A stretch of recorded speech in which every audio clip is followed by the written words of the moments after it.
नमस्कार। आज हम देखेंगे एम्स ऑफ एजुकेशन। शिक्षा के उद्देश्य। कौन से उद्देश्य से शिक्षा चलती है, तो उसमें प्राधान्य दो को दिया जाता है। एक व्यक्ति,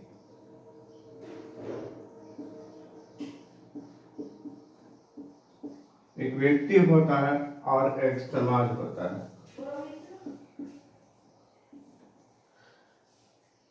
व्यक्ति के आधार पर भी उद्देश्य तय किए जाते हैं और समाज के आधार पर भी शिक्षा के उद्देश्य तय किए जाते हैं।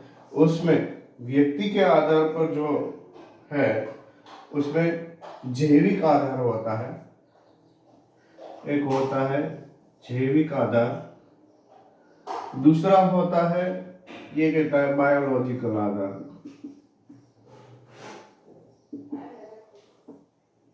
दूसरा होता है व्यक्तियों का दर्शन या दार्शनिक विचार, इंडिविजुअल फिलोसॉफी।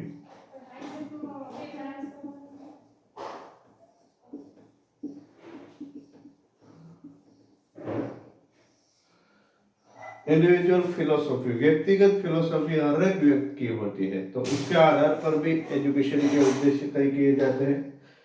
तीसरी बात आती है साइकोलॉजिकल आधार, साइकोलॉजिकल बेस।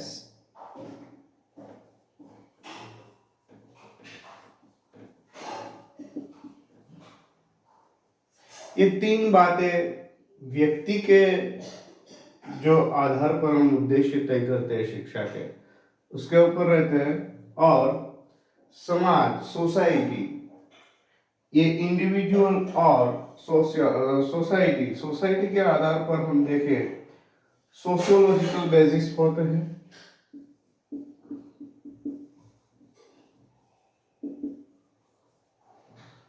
एक सोशियोलॉजिकल होते हैं, फिर होते हैं political basis,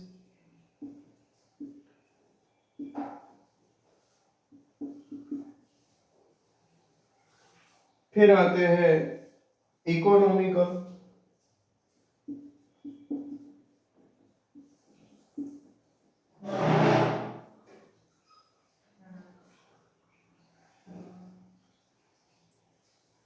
scientific and technological,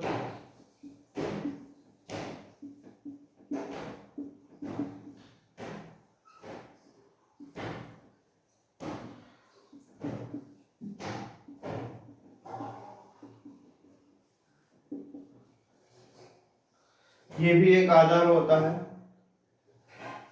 उसके बाद आता है एथिकल बेस, नैतिकता।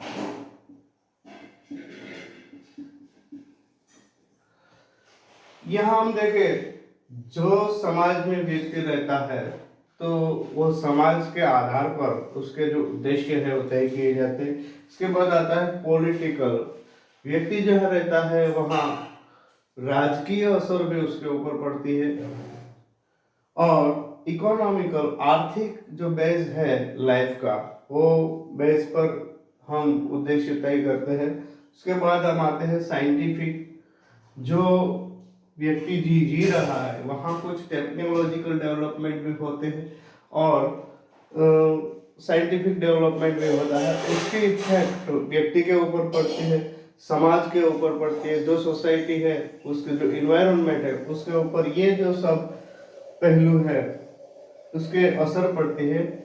और एथिकल बेस, ये नैतिकता जो सोसाइटी में स्थापित होती है उसकी भी असर शिक्षा के उद्देश्य तय करने में हम लेते हैं। तो जो बातें व्यक्ति के जीवन में और सामाजिक जीवन में दो बातें होती है, व्यक्ति जो जीता है उसमें शिक्षा क्या करती है, अनुभव प्रदान करती है। अनुभव प्रदान करने के लिए व्यक्ति को समाज में जीना पड़ता है और समाज में जब जीता है तो ये सब एस्पेक्ट्स उसके ऊपर कुछ ना कुछ प्रदान करते रहते हैं। इसके आधार पर हम इसके जो उद्देश्य है वो तय करते हैं।